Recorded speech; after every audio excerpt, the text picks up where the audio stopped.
Hi, this is Kelly, and this is a presentation over the legal aspects of teacher evaluations in my district, which is Wichita Public Schools, USD 259.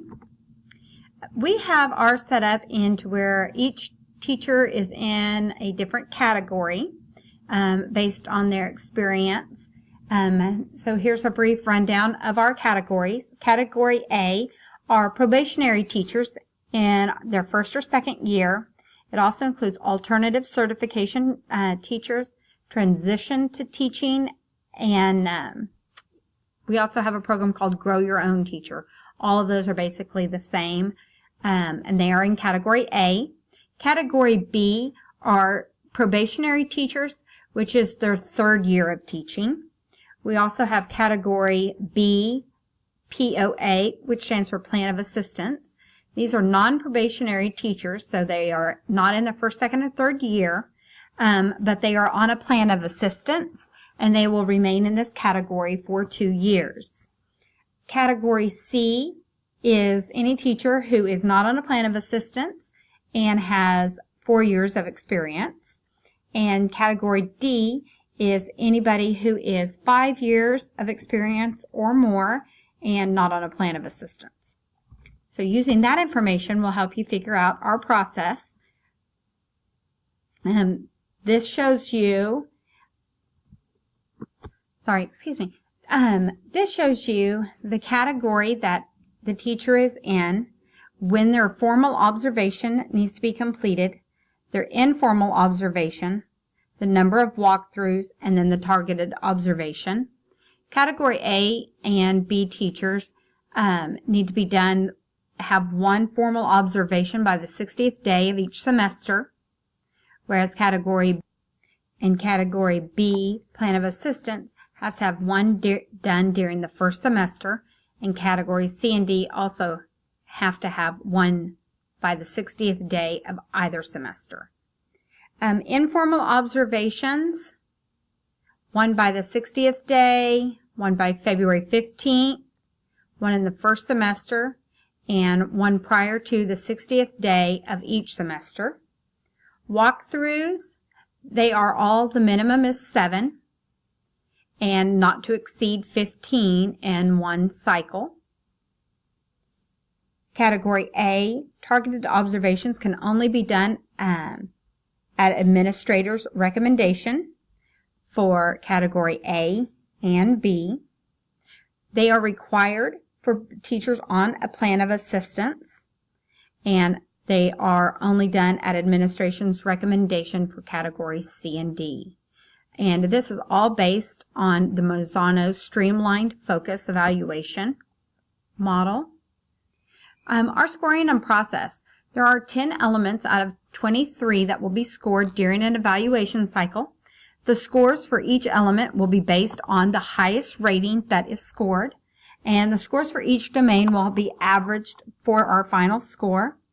We are scored based on the domains 1 through 4, and they have different weightings. It will comprise of 100% of the scoring, and when the state sets the student growth percentage, then this process, the scoring will be adapted a little bit. The domain weighting, standards-based planning receives 13% of the overall weighting. Instructional practice is 44%. Conditions for learning are 30%, and professionalism is 13% of our overall score. And when administration comes in to do our evaluations, as they are doing it online, we immediately receive feedback. Overview of our process is we initially will have a pre-conference, 24 hours before they do the formal observation. Then we will, she will come in for about 35 minutes and do a formal observation, recording everything from positive interactions to teaching style and strategy and student engagement. And then after that, we will have a post-conference within 24 hours as well, and that will be scheduled as well.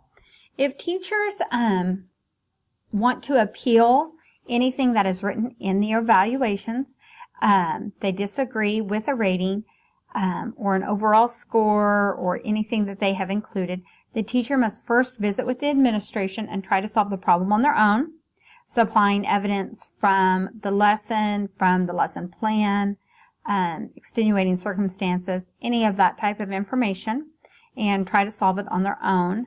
If that doesn't resolve it, the teacher can appeal to a group of teachers, a committee that's a district level called a work group that our district has established, and it comprises of 3 teachers and administration on that.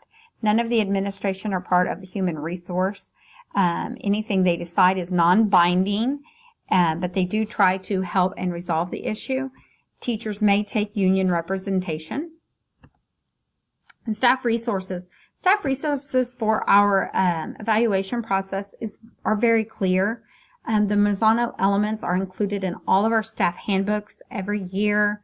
We have extensive training. We have a book on each and every domain, and we have had a lot of training and in-services on how the Marzano system is laid out and what to expect on our evaluations. A legal court case that has been relevant, we've got a couple. Houston Federation of Teachers versus Houston Independent School District. They have challenged the use of student growth measures in the evaluation of teachers of non-tested subjects. And that has been a big discussion in our own district lately. Schreibner and McNeamy versus USD 492. They've had 2 teachers dismissed following bad evaluations.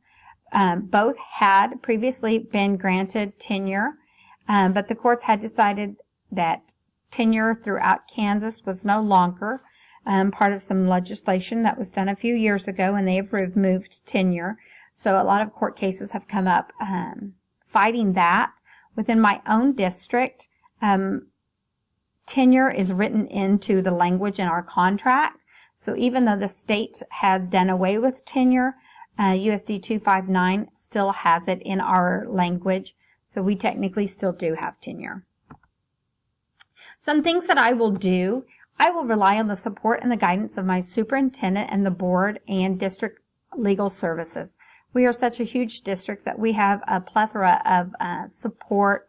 We're paired with various other principals as mentors that have extensive experience, as well as a legal team that's always an email away, and district spokespeople.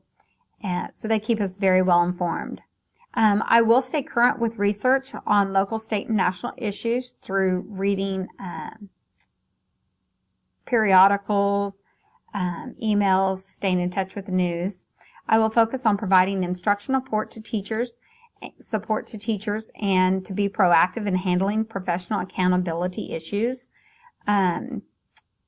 It's better to have a good working environment and keep it positive, and a lot of times that handles a lot of things that can come up. So being proactive and staying ahead of problems is always helpful. Being open, honest, and transparent during evaluation. My principal is very good about that. She tells us exactly what she's looking for, and exactly what seems to be hard for teachers to get in. And so that gives you some time to think about it ahead of time to make sure you have plans. I will thoroughly document observations and conversations during the evaluation process to make sure if anything should come back, I do have documentation and evidence that can support any of my findings and decisions. And I will adjust the focus of subsequent observations based on teacher goals and the reflective conversations that are had during post observation meetings to make sure that I'm looking for things that will help the teachers grow. Thank you so much, and I will see you soon.